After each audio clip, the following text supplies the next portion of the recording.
Hello and welcome back to the Chargers Check-In. My name is Cecilia. I am so happy you are here after a win. This was absolutely huge. The Chargers needed this so badly. They had so many injuries. I had no idea going into this game that Quentin Johnston wasn't going to play. I had absolutely no idea. And I'm not going to lie, my score prediction would have been different. It would have been different. It would have been lower. And yet even my score prediction was blown out of the water. The Chargers managed to win just in the last few moments, a game-winning drive, another one brought to you by Justin Herbert. That was such an incredible effort, and I'm so excited to get into this. And I think about how I foolishly said that the Chargers are the weakest that they're ever gonna be last week. Well, I didn't know Quentin Johnston would go out, I didn't know Jamari Sawyer would go out, and we would have to learn who Bobby Hart is. I'm not going to sit here and pretend that I knew who Bobby Hart is going into this game. I didn't know. It was just like, well, this guy hasn't started in a few years, and there's probably a reason for that. And you know what? There is, and we saw it, okay? He had a couple false starts, not great without a lot of help, but the Chargers gave him a lot of help, so it worked out. So we're going to get into this. Here are 5 takeaways from the Chargers defeating the Dolphins. We're going to start on the offensive side, and to me, the main takeaway from this offense is Kimani Vidal is here. You know, last year he wasn't able to make too much of an impact. You know, you had J.K. Dobbins kind of running everything. And even when J.K. Dobbins was hurt, Vidal didn't get too much. But this game was huge. Over 100 yards, still was useful in the passing game as a check down option. You might remember going into this game, I said that if the Chargers can't run on the Dolphins, they can't run on anyone. And without Hampton, it's not going to be easy, but we have to see what Hassan Haskins and Kimani Vidal have. And Kimani Vidal was going to be the lead back going into this. And you know, he struggled a bit in the interior. I don't know that I would have had him run much in the interior at all. I think I would have left that to Haskins, but, you know, he did great on the outside, and I think going forward, that can kind of be his specialty. We have Hampton for running up the middle, and we can have Vidal for running on the outside, and I cannot help but think that with how the Dolphins struggled to tackle, because that, you know, like I talked about, that's just unfortunately how they're built, I can't help but think that Amari and Hampton probably would have gotten at least 200 yards in this game, you know, so not having him is a huge loss, but we're not going to have him for a while, so we had to see what we had, and Kimani Vidal is what we have, and it has worked out great. And, you know, we talk about the offensive line being so hurt and how it affects Justin Herbert, but it also affects the run game, man, and we've been really lucky that Hampton has dealt with contact behind the line and still managed to make something happen. It's not like Kimani Vidal wasn't dealing with bad run blocking. He was, but he still made stuff happen. He got a lot of yards after contact, which isn't something that you look at him and go, yeah, he's definitely built for yards after contact, you know? He's built more to avoid contact, and he still performed well, and I think that's huge. Now, some of you are going to say, oh, see, we don't need to trade for a running back. And I hear you. Giving away draft capital when you don't have many picks next year doesn't feel good. I think they may, because of that, work with 2027 draft picks. I do still think they could benefit a lot from a trade. I don't think they need to, but I think they would benefit a lot. Because like I said, Kimani Vidal struggled up the middle, and you have to be able to run the ball up the middle. Like, you have to be able, for the sake of those third and short downs, and that happens so much in the red zone. It's just a little easier to defend forward progress in the red zone because you don't have as much space to work with. Because of that, you need to be able to run the ball successfully when they know you're going to run the ball. And that's not something I see in Kimani Vidal's skill set. That is something I see in Hampton's skill set. So again, I don't think you're trading for Alvin Kamara, Breece Hall kind of guy. And now, you know, I look at Rico Dowdle, and he's done really well in back-to-back weeks. The price on him has probably gone up a bit. And so I think you're looking for some of those lesser-known guys who still have a role when Hampton is back. Also in the run game, look, Tucker Fisk is a really good blocker. He is. Him and Hassan Haskins got some really big blocks in this game, and I have to wonder if Scott Matlock had been healthy, if he would have been able to get all of those done. And I'm curious where this all leaves Scott Matlock for next season. I don't know. What do you guys think? Do you see him getting much of a role next year when the running back room's a lot more solidified? We have running backs who are great in pass protection, and Tucker Fisk is looking good. Hassan Haskins is performing in blocking, and even, you know, the wide receivers are getting really good at blocking. I was really impressed with Trey Harris and how they were able to use him and how he could really get these blocks done. And it's not like they drafted him to be a blocker. You know, coming out of Ole Miss, he was never asked to do too many complicated things. And so I think it makes sense. It's going to take him a little more time to get involved. But I was glad to see that they drew him up some blocking plays, because I think that can be a real strength of his. And, you know, he blocks really well. Ladd and Keenan, they block as hard as they possibly can, and they block above their body weight. And so that all working together to make a good run game happen was so important in a game where you're missing your best run blockers. You're missing Joe Alt. So keeping it on the offensive side, the second takeaway is the pressure rate is lower than we expected. So you are without Joe Alt, I'm not going to list the injuries every single time, but without these guys, what kind of pressure rate would you expect? Because for me, I'm thinking in the mid 40s, if not high 40s, which would be devastating. But, that's the reality of Bobby Hart and Austin Deculus being your tackles, and their pressure rate was 33%. 33%. That, against a Dolphins defense where their strength is their edge room, I'm happy with that. I am. And, that doesn't mean there aren't concerning things about it, and we can talk about it, but 33% pressure rate, Justin Herbert's getting the ball out quickly. The quick game, I think, took a step up in that second half. In the first half, they were running it, and you could tell that they needed it to work, and there were moments where it didn't work. But in the second half, I was really glad to see that they didn't abandon it. They didn't force Herbert to do these, 7-step dropbacks where it's just a ticking time bomb waiting for him to get hurt. He is so good at evading sacks. We all saw that last play, not the last play, but the play with Ladd McConkey where he evades essentially 2 sacks. And you have Hassan Haskins blocking one guy, I think it was an edge guy, and then running up the field and getting a good block for Ladd to get an extra 10 yards. I know that a lot of this offense is really frustrating, but there's a lot of good stuff, man. There's a lot of really good stuff, and this quick game is working. The quick game is going to be so important moving forward, man. This Dolphins defense, yeah, they have a good front, but the Chargers are going to play teams with a good front and a good secondary, and that's where it becomes, you have to have a good quick game, and you have to trust guys like Ladd to get yards after the catch. And that's where Quentin Johnston would have been huge in this game, man. We were really a couple healthy players away from blowing this game out. It's important that we have Quentin Johnston next week going into the Colts game, which we're not going to get into too much right now, because I'll have a video on that later this week. But man, this was a huge game for a low pressure rate so that Ladd McConkey could do what he does best, and that was get 100 yards, his first 100-yard game this season. I thought that was huge, man. His connection with Herbert is so important. Herbert's poise in that play to Ladd that really won them the game. He dodges 1 sack, gets out of another somehow, because that's just how he's built, I guess. He doesn't even hesitate, just automatically to Ladd. That was incredible. It was almost automatic. Appreciate just how good he is, man. It's also worth noting on the offensive side, Zion Johnson is having a really good season. I think he's allowed 6 or 7 pressures on the year, something like that. That's really good. For context, just to put those numbers in the perspective of this line, Bradley Bozeman gave up 4 pressures in just this game.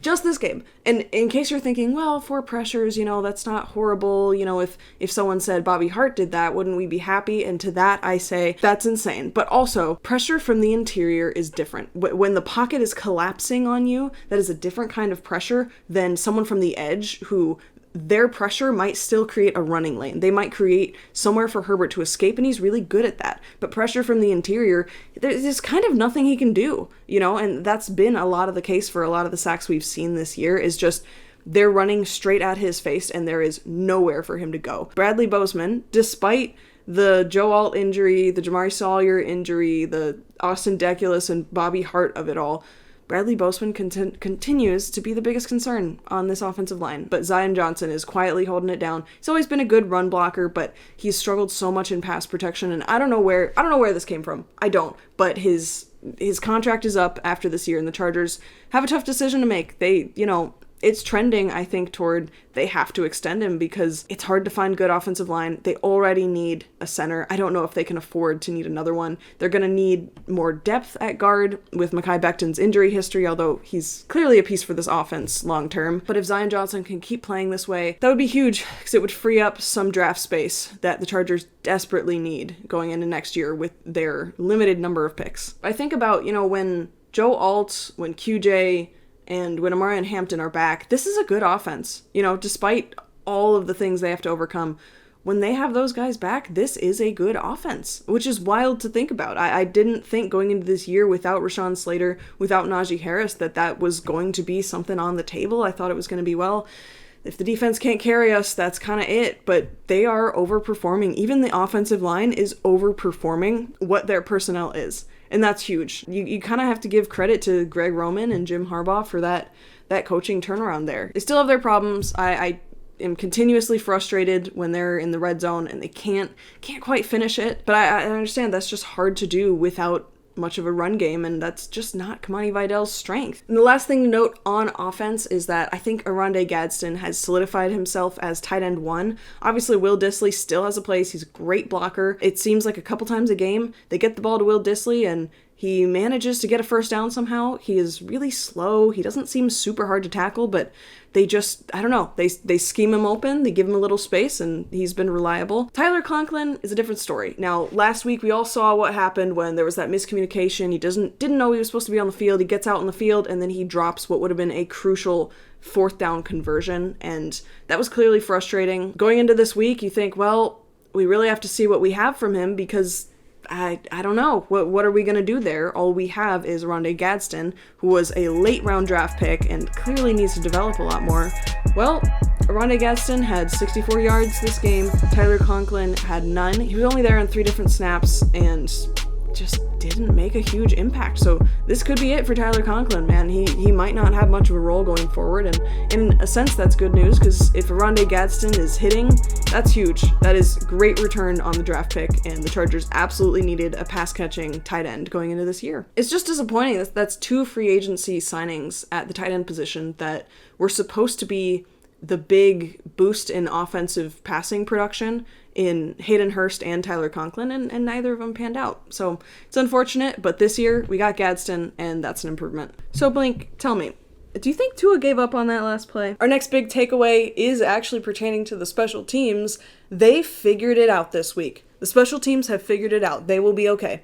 And that is huge. First of all, Cameron Dicker, he's the man. Cameron Dicker is the man. You could not ask for a better kicker. He kicked that 58-yarder that didn't count so well that had it been 10 yards further, it might have still made it. You know, and on the broadcast, they were like, oh, does it have the distance? Of course it has the distance. Come on. It's Cameron Dicker. What are we doing? Have you never watched him before? Which, you know, he probably hasn't watched him before. I am consistently unimpressed with these broadcasts. But we knew that Cameron Dicker was good, right? We were more concerned about how does this team handle Malik Washington, who's a pretty good returner. You know, he's had some really big returns. He started off the game with a big return. It was like, oh, this isn't looking good.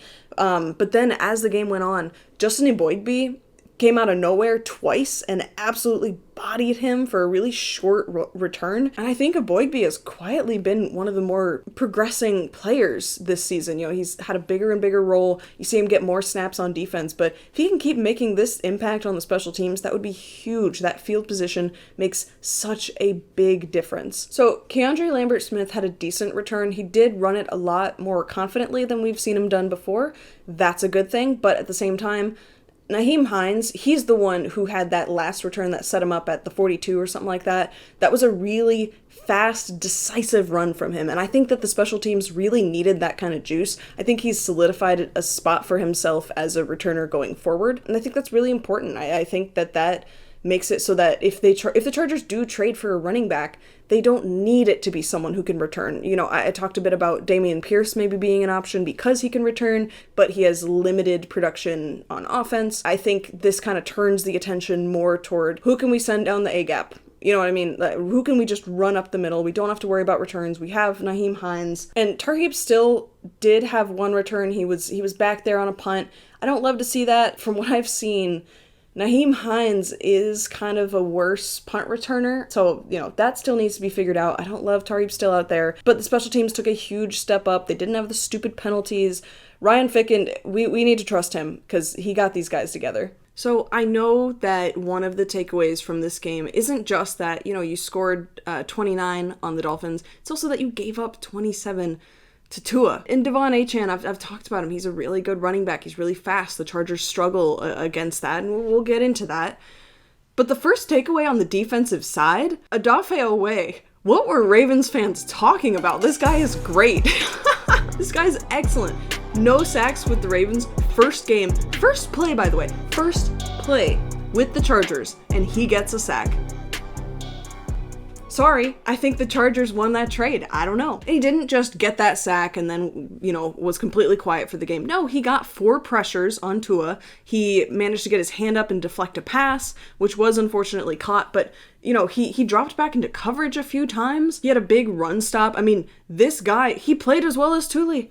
Tuli also got 1 sack. They played at a similar level. I think he got more pressures than Tuli. Tuli did draw a penalty, but still, I think about if Oweh is who he looks like he is, and then we combine that with Tuli's here, Mac's gonna be back soon. We don't quite know when. That's something we gotta look out for this week. When is Mac back? But when Khalil Mack is back and you have Khalil, Tuli, and Oweh, this could be a real strength of the defense. And this secondary is struggling. The linebacker room is struggling. We're gonna get into that in a second. But this edge room could be a real strength for the Chargers. And we have all seen how a good edge room can keep you in games that you have no place in, and I think that's huge, especially this year. 2025 is the year of the upset.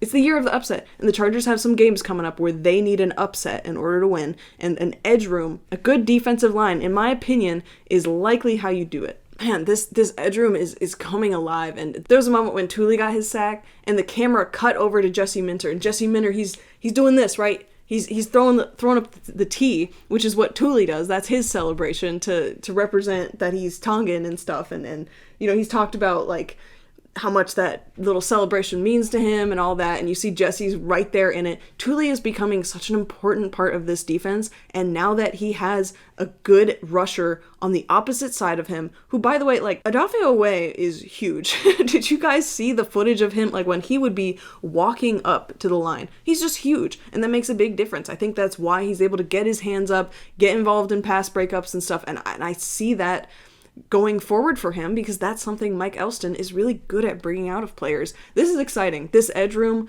could be a real strength going forward, and if it continues on this trajectory, if the Chargers don't have to use their first-round pick next year on an edge rusher, that would be huge. That would be absolutely huge. That could be the difference between getting a starting guard or a starting center next year and not, right? And it's not like we only need to throw 1 pick at the line next year. We're going to have to throw multiple, right? Trey Pipkins is an expensive swing tackle. We need to upgrade Jamari Sawyer. We can't have our backup guard play as badly as Jamari Sawyer, but if we don't have to use a premium pick on edge, that would mean so much for this room, man. So much, especially after Kyle Kennard. He wasn't really able to get on the field a whole lot, and he's been a bit of a disappointment. It's a good thing Caleb Murphy has stepped up a bit, because Kyle Kennard just hasn't gotten it done. So this is a huge development, and something that we definitely need to keep an eye on going forward as the Chargers play better and better offensive line. What does it look like? Can he keep his run-stopping ability? Now, speaking of run-stopping ability, unfortunately, the last and going forward, potentially the most important takeaway from this game is this linebacker room cannot stop the run. Deion Henley, he had a flu a couple weeks ago that he played through and he played really well, but then the consequence of the flu was he lost like between 15 and 18 pounds, and so he's been trying to gain that back, and I think he has, but he's just not feeling it yet, and that's unfortunate, and that's gonna have to stop. But the fact of the matter is Derwin James is not playing like himself, and that's been the case for a few games now. It's unfortunate because a lot of this defense is built around, we can put Derwin in the slot, we can move him wherever we want, he can be the nickel corner, we want to do whatever we want to do with Derwin because everything else is taken care of. Just hasn't been the case, and we're feeling the lack of Denzel Perryman more and more every game. It was bad against the Commanders, it was really bad against Devon Achane. I think it's not just a matter of speed or breaking blocks. I've talked about how they're struggling to break blocks, but it's also getting a good read on it, and positioning themselves ideally before the play. Something's off. I don't know what it is. I think when Khalil Mack and Denzel Perryman are back, it is less of a problem. I don't expect to give up 2 touchdown runs every game when those two are back, but I do still expect to give up some chunk yardage that way, and that's not great because this is a team that they want to play in lighter boxes. They want to dedicate more resources to stopping big passing plays, and I just don't think that they can do that going forward if they can't set the edge. Tuli had a bad read. Troy Dye, he doesn't have that skill set. We need Perryman back, which is unfortunate because we were talking about Deion Henley after the first few games as this could be a Pro Bowl year for him. It's not looking like that because of the run game. And in case you think, well, it's Devon Achane, this is his particular strength. It was Krusky Merritt, this is his particular strength. Next week they're playing Jonathan Taylor. Okay, just being a running back is his particular strength. You know, the Colts have an incredibly balanced offense, incredibly balanced, overall, you know, they are the definition of complementary football right now, and you have to be able to stop the run to beat that. You know, I want them to make Daniel Jones throw the ball, but if you can't stop the run, why would they? It's something that has to be fixed for the Chargers to be a real playoff contender, and they have a lot of time to fix it. There's a lot of football left. I'm not panicking over it yet, and I do trust Jesse Minter. I do. But he doesn't have a great personnel group for this. We will see. We'll have to keep an eye on the injury reports this week. We need to keep an eye out for Khalil Mack, for Denzel Perryman, see what that means. Speaking of injuries, there was a report that Derwin James got an x-ray done on his wrist after the game, and then it came back negative. He just had some pain. Elijah Molden had some sort of hand issue. He might play in a club. That should be fine. That shouldn't affect whether they play. Just something to keep an eye on, as they are already kind of struggling to tackle. You don't want anything to deter that at all. But I think outside of injuries, this really is the biggest problem with the Chargers. This, to me, is why I don't see the Chargers winning in a way that's repeatable.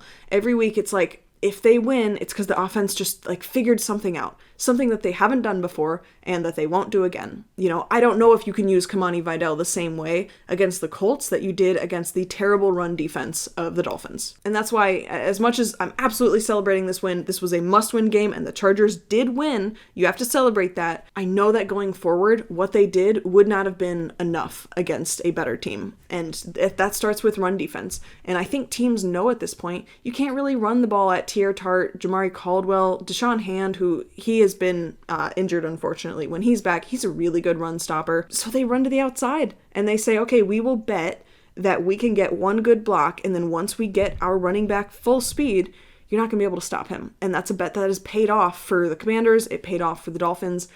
They can't afford it going forward.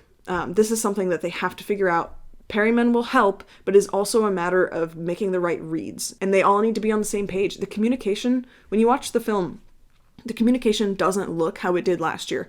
Last year, it felt like everyone was on the same page. It didn't matter if they had Molden or May or whoever that they acquired last second during a week, they would still manage to figure it out because the communication was on point. This year, something feels off. I don't know. Something doesn't quite feel right with that this year. I trust Jesse Minter, but it is, again, a reminder that next year we do have to put some draft picks toward the defense. We can't keep asking him to overperform relative to the roster. That's just not going to work. So those are my 5 takeaways for this game. Now, some last notes before we go. I think another impact of Odafe Oweh is that he was being double teamed a lot of the time. Now, he didn't play a whole lot of snaps. He clearly still needs to learn the playbook. He just got there after all. I think next week he'll play a little more, and then after that we'll see him as the full-time guy. But the more he can take away these double teams from Thule, the better of an impact Thule can have. And that's in the run game, that's in the pass game. The more that they are afraid of Odafe Oweh, the better Thule gets. And this is what I was talking about with why the Chargers needed to trade for an edge rusher, and I'm really glad that they did. So far, it's just one game, but it's worked out really well. And by the way, Bud Dupree was only in the game for 5 pass rush snaps. He was in for some run defense, and that's fine. He's perfectly adequate at stopping the run, but he was only in for 5 pass rush snaps. That is also Odafe Oweh's impact. The impact goes beyond how many sacks does he have, how many pressures does he have. It's also what does it mean for the rest of that position group, and right now it means really good things. And the last thing is, if this team was healthy, they would be in a really good spot. Seriously, they would have been, they would be in such a good spot. This game probably would have been a blowout. I just think about the impact of Khalil Mack, Joe Alt, Amarian Hampton, you know, and that's without QJ, who I'm assuming is going to be back this week. I don't quite know what was wrong with him because, like I said, I was fully expecting him to play, and that went into my score prediction. So definitely keep an eye on the injury report this week, but in a few weeks, when we get some of these guys back, this is a good team. And going forward, thinking about future years, Amarian Hampton is the guy. Joe Alt is the guy. Ladd McConkey is the guy. Quentin Johnston's figuring it out. This offense is going to be in a really good spot. And so as tempting as it is to be like, we're going to put all these resources into offensive line, all these resources, we're going to improve the tight end room and all this and that. This defense needs better personnel. They do. This just isn't working. We've seen good stuff from Benjamin St-Juste and from Tarheeb Still and Cam Hart and all this, but they're just not playing up to the level that we need them to. And I think this really can make us appreciate how much they overperformed last year. Maybe the good thing is we get Jesse Minter for another year. I said that in my hot takes video. I think that we do get him for another year, but he is going to have to figure this out for the Chargers to be a playoff contender. All right, the Chargers aside, can we talk about how Tua completely gave up? Can we talk about how he just gave up? That last play, the Chargers are rushing one guy. One guy. He has all the time in the world, right? He can make anything happen. He can just say, okay, I'm going to give my guys some time to get downfield. I'll see if someone can get open on the second level. Maybe we could get some blocking going. And he almost immediately, after 3.5 seconds, throws it to a guy maybe 15 yards out, and then we get the interception that ends the game. I'm sorry, Tua completely gave up on that. And if any of you guys want some good entertainment, go ahead and watch Tua's press conferences. This is the second week in a row that I am completely floored at the lack of leadership from this guy. And he could have been the Chargers quarterback. I think about that all the time. The Chargers are so lucky that they got Herbert, man. They are so lucky. And it is not just because of his physical attributes. It's not just because he is clearly a better quarterback. It's also because, could you picture Justin Herbert like calling out his teammates in a post-game press conference? I sure couldn't. Tua started talking about these players are missing these players-only meetings. Players-only meetings? You're having multiple players-only meetings? That's the kind of thing you do when an organization's falling apart. You do that when you see rock bottom coming your way. You don't do that on a weekly basis. You know what I mean? Like that shows a complete lack of respect for your head coach. And like, okay, so Mike McDaniel's lost the locker room. Okay. If you're Tua, you have to think, okay, this is my locker room now. And instead, Tua just goes to the press and says, yeah, my teammates just aren't showing up, so what are you gonna do? It's pathetic. He's got to do better, man. He's their franchise quarterback. He's under contract. He could be doing the humble and hardworking approach that we saw Herbert do for years when his team was struggling, man. And notice that this team is ride or die for Herbert. And it's not like that comes from Harbaugh. They've been ride or die for Herbert. That has been the case from the beginning because of who Herbert is. I feel bad because I like Mike McDaniel. He seems like a great guy. He seems like a very different take on coaching that I think is very interesting. He's like the opposite of like your Bill Belichick's, and he comes in with so much respect for players.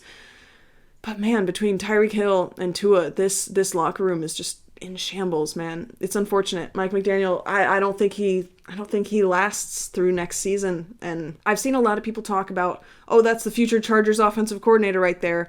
And I do want to say that Mike McDaniel and Jim Harbaugh probably couldn't be more ideologically different, in terms of how they want to build a team, in terms of athletic traits they value, in terms of how they want an offense to run, what they value in terms of time of possession and the field position game and things like that. They just take very different approaches. And Mike McDaniel has definitely changed the league in terms of, using motion and how you can use the really speedy guys and all that. But besides the fact that I don't see them firing Greg Roman anytime soon, especially with all these injuries, I definitely don't see them taking on Mike McDaniel. I would love it. I think that would be a lot of fun. I think he's a very, very fun offensive play caller and offensive play designer, but it's just not happening, guys. All right, that's going to do it for me. Thank you so much for watching. What an exciting win for the Chargers. An absolute must win, and they got it done.